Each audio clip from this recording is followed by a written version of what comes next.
Hey everyone, we are continuing to build our team over here at the CyberWire, and we are looking to add to our marketing team. If you are a creative, results-oriented marketer or know someone who is, we'd love to talk to you.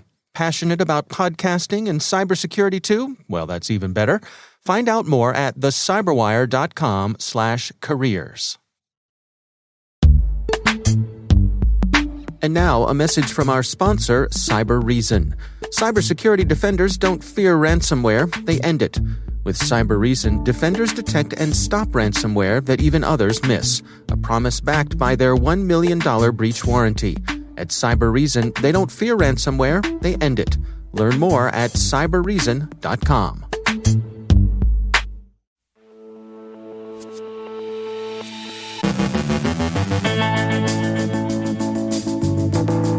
Cozy Bear's active command and control servers are found, and people conclude that Moscow's not too worried about American retaliation after all. Spyware is found in an app for companies doing business in China.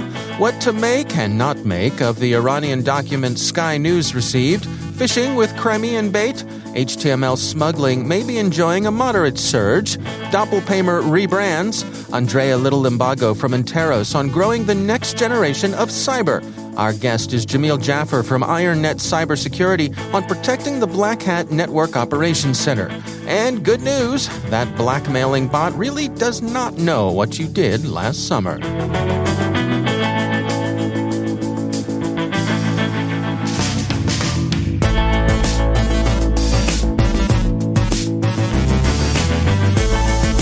From the CyberWire studios at Data Tribe, I'm Dave Bittner with your CyberWire summary for Friday, July 30th, 2021.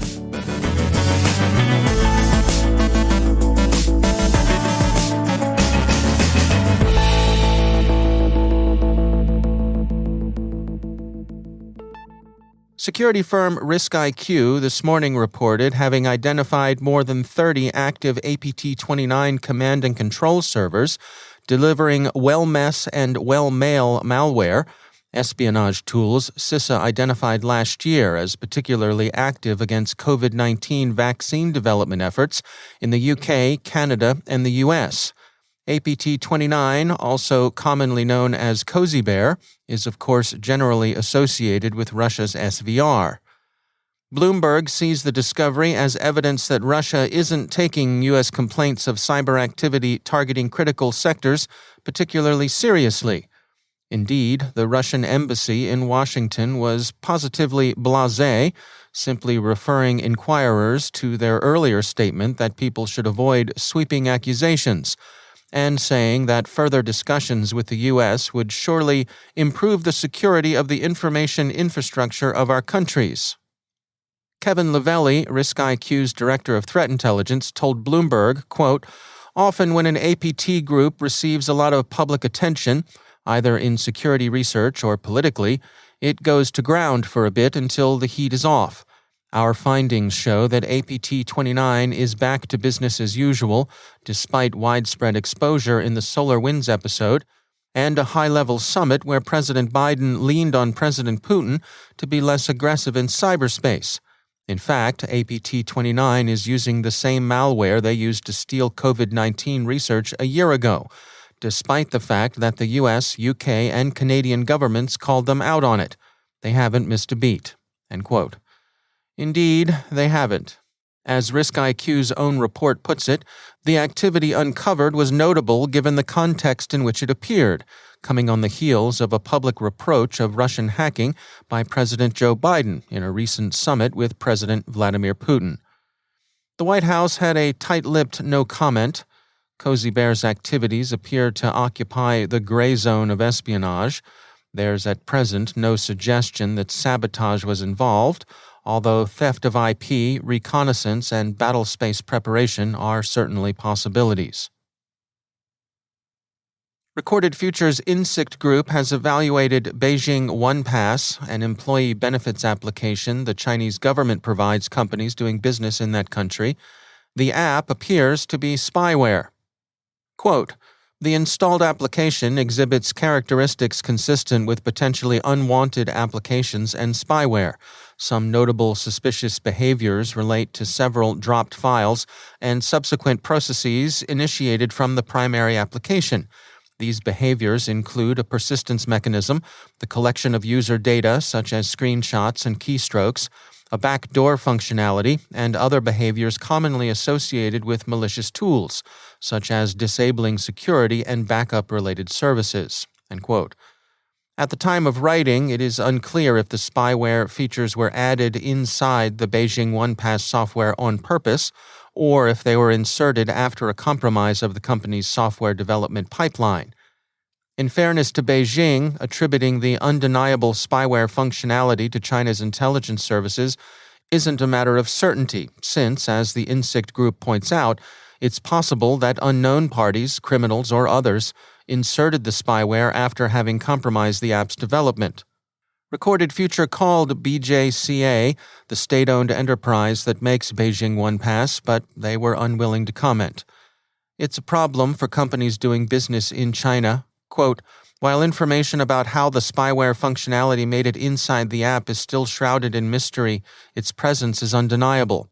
Furthermore, companies doing business in China may not have an option and may be forced to install the software." End quote. If that's you or your organization, isolate the app and keep it away from systems that handle sensitive information. Beijing OnePass isn't the first time an app whose installation the Chinese authorities pressure foreign companies to install has exhibited troubling behavior. As Recorded Future gracefully points out, a little more than a year ago, Trustwave Labs found that a Chinese bank was requiring foreign companies operating in the country to install an app to file taxes with local governments. That app was backdoored. Haaretz looks at the documents Sky News obtained that appear to be Iranian studies of cyber sabotage operations and points out that the documents are based on readily available open sources. They aren't in themselves offensive planning documents and could be equally relevant to defensive measures. There's a term paperish quality about them that falls well short of what an actual operations plan might look like. Still, the possibility of cyber sabotage is worth keeping an eye on. Security firm MalwareBytes describes a phishing campaign baited with a Crimean manifesto whose hook is a VBA rat. The document, appearing in both Russian and English, represents itself as opposed to Russia's occupation of Crimea, but this isn't grounds for even circumstantial attribution. Researchers at Menlo Security are tracking an HTML smuggling attack it calls isomorph. The attack bypasses network security solutions like legacy proxies and sandboxes to gain access to targeted devices. Subsequent stages install AsyncRat or NJRat. NJRat has been used for some time by so many different threat actors that its presence has little to say about attribution. Those who have used it have tended to go after what Menlo Security characterizes as high-value targets in the Middle East. HTML smuggling is enjoying a resurgence in popularity among criminals and nation-states. Menlo Security points out that the Nobelium threat group, also known as APT-29 or, again, Cozy Bear, Russia's SVR, used it during the campaign that exploited SolarWinds vulnerabilities. There's another rebranding in progress down in the ransomware underworld. Security firm Zscaler says that DoppelPaymer, which had been quiet for a bit, seems to have reemerged as Grief. This kind of rebranding constitutes a low-order form of misdirection, the criminal equivalent of the magician's nothing up my sleeve, and should by now be considered a regular phase of the criminal-to-criminal market's business cycle. And finally, remember scareware? The stuff that would pop up and tell you that you've been caught visiting naughty content on what we've come to call adult websites, although perpetually adolescent websites would probably be better. The stuff said that the FBI was on to you and that you would be unmasked and disgraced before your friends, family, employer, and whatever gods you prayed to. Yeah, remember that stuff? Well, it's back in the form of bot-driven spam. Security firm Bitdefender said today that they've been following a multilingual, multinational spray and pray campaign that's spamming people to tell them that their credentials have been compromised and that they, the criminals, know what you've been up to online and that it's not a pretty sight. If you pay them off, they'll keep it all quiet. The extortion demand varies with the language of the message. In Italy, they want 950 euros. In Brazil, 1,600 reais, 1,350 euros from those who speak Dutch, $650 from francophones, insultingly denominated in U.S. dollars. From Romanians, they want 1,250 Yankee greenbacks, and from the monoglot Americans, they ask $1,500.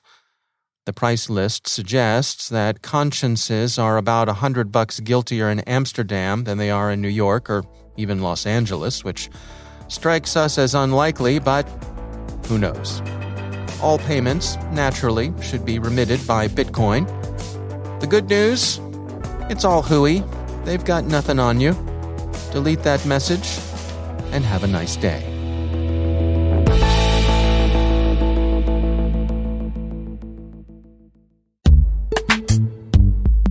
And now, a word from our sponsor, ExtraHop, stopping advanced threats with network detection and response. Let's face it, cyber attackers have the advantage. ExtraHop is on a mission to help you take it back. Regain the upper hand with security that can't be undermined, outsmarted, or compromised. With complete visibility from ExtraHop, enterprises can detect malicious behavior, hunt advanced threats, and forensically investigate any incident with confidence. When you don't have to choose between protecting your business and moving it forward, that's security uncompromised. See how it works in the full product demo, free online at extrahop.com/cyber. That's extrahop.com/cyber. And we thank ExtraHop for sponsoring our show.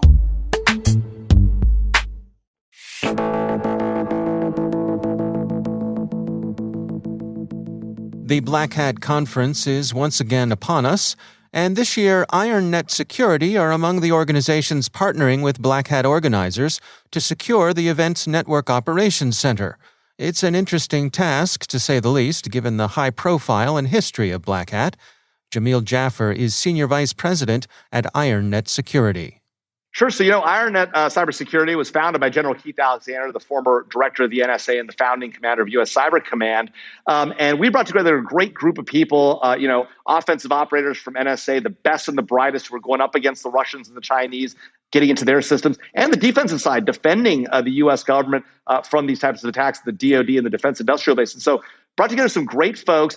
And when this company got started, right actually before General Alexander left NSA, he was the first NSA director to actually go to BlackHat and engage the audience, to go to those organizations to talk about what NSA does. I mean, it was a fundamental sea change in the way the government operated with respect to hackers and the like, and the community that's there. He came in jeans. He talked candidly, and we've seen that happening more. And so IronNet's always had in our culture to be part of these events and to be part of that community, whether it's BlackHat or DEF CON or the like. And so as we've always engaged. We've always been there. I've spoken a couple times at BlackHat, and I've Sherpa'd members of Congress to DEF CON just 2 years ago before COVID hit. So, we've been engaged the whole way. This year we decided to up that engagement with BlackHat. This year we decided we're going to be one of the organizations that's going to defend the NOC. So, BlackHat has a network operations center.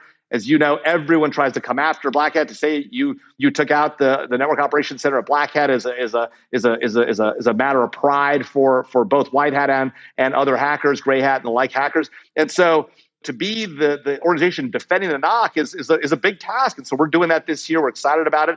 And frankly, we're bringing this collective defense mentality, this collective defense capability to the NOC. So we're not just going to be defending the NOC itself, but we're going to be taking information for our existing clients and in an anonymized way, bringing that together to defend the NOC, not just against what we know about, but the unknown unknowns, right? Trying to find those new and novel threats that are coming up against the NOC. That'll help defend the NOC better at BlackHat, but it'll also help defend our clients out in industry better all at the same time. So, that collective defense we were talking about and what the Cyberspace Southern Commission talked about, we're going to bring that to bear this next week at the BlackHat Network Operations Center. Yeah, I mean, it's a really good point in that collaboration flows both ways, that you're able to provide your services, your expertise to help defend, but at the same time, all of that stuff that's going to be coming at you, that's a great learning opportunity, looking for, novel approaches and things you can take back to your clients and share with the community. Well, exactly right. And at the end of the day, that's what this is all about. The idea, we've never thought about in no other sort of area of nation state activities, right? Where we know nation states have highly capable actors, criminal gangs that are sometimes funded by nation states. We've never thought that was the job of individual companies to defend against. I mean, think about it, right? If the Russians were to fly a bomber over U.S. territory, we don't think Target or Walmart or JP Morgan should have surface-to-air missiles on the roof of their buildings or their warehouses to defend against the Russians. That's crazy. And yet in cyberspace, the theory is exactly the opposite. Every single company, large, small, mom and pop, big bank, big energy, they all have to defend against the Russians, the Chinese, the Iranians, the North Koreans, major criminal gangs emanating out of Eastern Europe, major criminal gangs operating out of China now increasingly. That doesn't make sense. You can't expect a single company that's a profit-making entity whose job it is to build services for consumers or other businesses or products to also spend the kind of money it takes to go up against a nation state or a nation state-like attacker. And so the only way to get around that and to solve that problem is to bring companies together, industries together, and frankly, industry and government together to really defend one another in this new domain that we're fighting in. That's Jamil Jaffer from IronNet Security. There's a lot more to this conversation. If you want to hear the full interview, head on over to CyberWire Pro and sign up for Interview Selects, where you'll get access to this and many more extended interviews.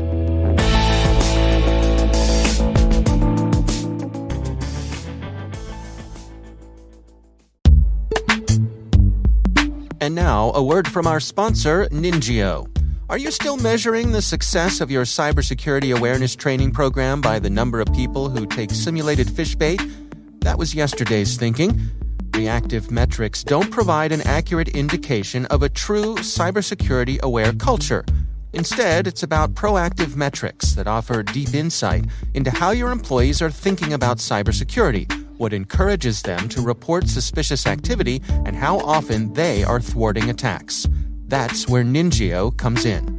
Through animated micro-learning episodes featuring celebrity actors, Ninjio empowers individuals and organizations to obtain the proactive skills, habits, and behaviors to truly become defenders against cyber threats. Let Ninjio show you how to create proactive cybersecurity-aware cultures from the inside out. New Ninjio episodes release every month. So head over to Ninjio.com, that's Ninjio.com, to learn more and watch their latest episode for free. And we thank Ninjio for sponsoring our show.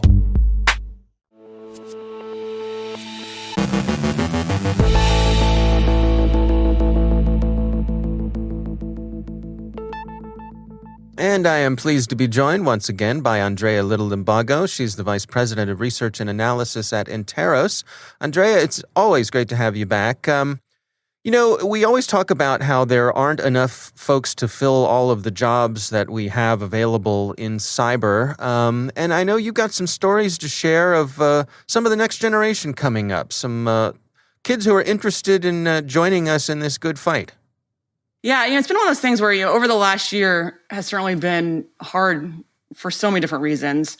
One of the silver linings has been the ability to reach out to more students. For me, has been the ability to reach out to more students, wherever they are across the country, and actually across the globe, due to the virtual format now. And so, I've had the opportunity to either, fill in as a professor at a university or just speak at various kinds of conferences at the universities. And honestly, they were some of my best experiences over this last year. And I've done it before, but it's increased actually for some reason over this last year. I've been able to have the opportunity to do it a lot more. And, the questions that the students are asking, they're really insightful. The areas that they're studying, for me, didn't exist when I was in college or even come close to it. They're really engaged and they really, I think, are taking just a really nice angle on it where, I, as a social scientist, I basically was trained in my lane of international relations, and I think the same thing happens across engineering, across math, the various sciences. It's kind of stovepipe. What I saw a lot from these students was really this multidisciplinary approach. And so looking at, biology and technology, and that'll help them in the biotech area. Those that are in political science are also taking computer science and really focusing on, what digital democracy could look like, and really rethinking a lot of those kind of those frameworks and models. Like they're just really coming at it with a lot of interesting and different ideas, different perspectives, and enthusiasm. And so I think that was one of the things that it gave me. It was sort of it was like a jumpstart for me is to reignite my own enthusiasm that I've had. Because it can this industry can be hard. Day after day. And so there's so much excitement, enthusiasm, and good ideas that we do. I mean, it's been really exciting. I think one example, Atlantic Council does Cyber 912, where they have students come in and they basically, universities compete against each other to tackle, they make up a policy scenario, and they have to come in and they create what their policy responses should be. And they were just really bright, like really looking at, they were able to pull a thread together across different areas just in ways that I think doesn't always happen. And so it was really, it was nice to see. And he's really just bright, articulate, enthusiastic. It gave me a lot of hope for where we're going as an industry. And I think it's really going to not revitalize, but just help transform the industry as, in light of what, all the various kinds of threats and opportunities that are going on in the world. Do you have any thoughts on what is driving that breadth of information? Is it the way that they are, the accessibility they have to information that perhaps, you and I growing up didn't have? We had to go to the library. We had to pull out the encyclopedia, and this group of digital natives have everything at their fingertips. They do, and I think that for sure is part of it, which I think also is how they think about things. Almost everything they look at has some technology component to it. So when they're thinking about healthcare, that they still think about technology with it, or when they think about doing some sort of biomedical research, there's technology, or even energy. They think about the technology driving it. I think that just is a natural component. Whereas I think for us, it was a separate area of study. Right. And even like when we think about cybersecurity, cybersecurity just is, it's pervasive throughout every industry possible. And when we try and look at it separately outside of some of those industries, that's where we've gotten into some problems when they really are so interconnected. And so I do think that because they are digital natives, they always have that technology in hand. And so they always think about, how technology can be used for good and for bad. I think that's also the difference. It's because they've seen it. As they grew up, they've seen how technology can be great for that access to information. They've also seen or experienced, personally or from amongst their peers, the negative sides of the technology and information access. So I think they're just much more aware of the benefits and the harms, and really trying to do what they can to optimize the benefits that we can have and the impact that we can have. And so it's been interesting. It's going at the conferences, like some of the B-sides and so forth still had career mentoring and resume reviews, and there more and more of the students were able to access those this year. And so I think that's been great too. Like that, and that's how one greater interaction for those of us in the industry with the students, which has been good. But for those students, it made those conferences that they couldn't. I would never have been able to afford any of the conferences when I was in college, but just made them accessible to hear. And so I think that also, I hope that's something that doesn't change going forward, is keeping some of the virtual, ability to watch some of these especially for students. I think I think it really can help open a lot of minds and exposure to the whole breadth of what the industry can provide. All right. Well, Andrea Little Limbago, thanks for joining us. Thank you.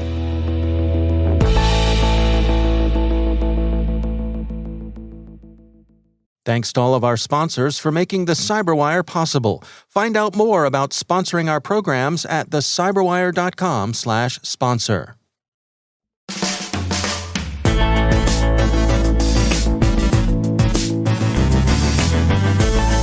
And that's the CyberWire.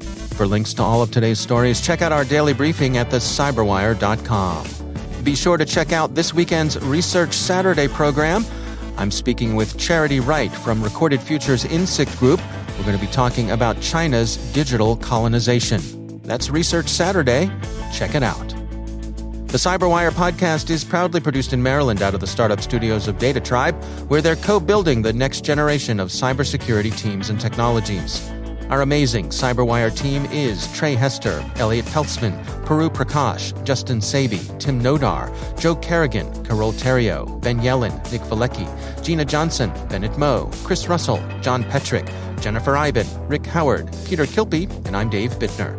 Thanks for listening. We'll see you back here next week.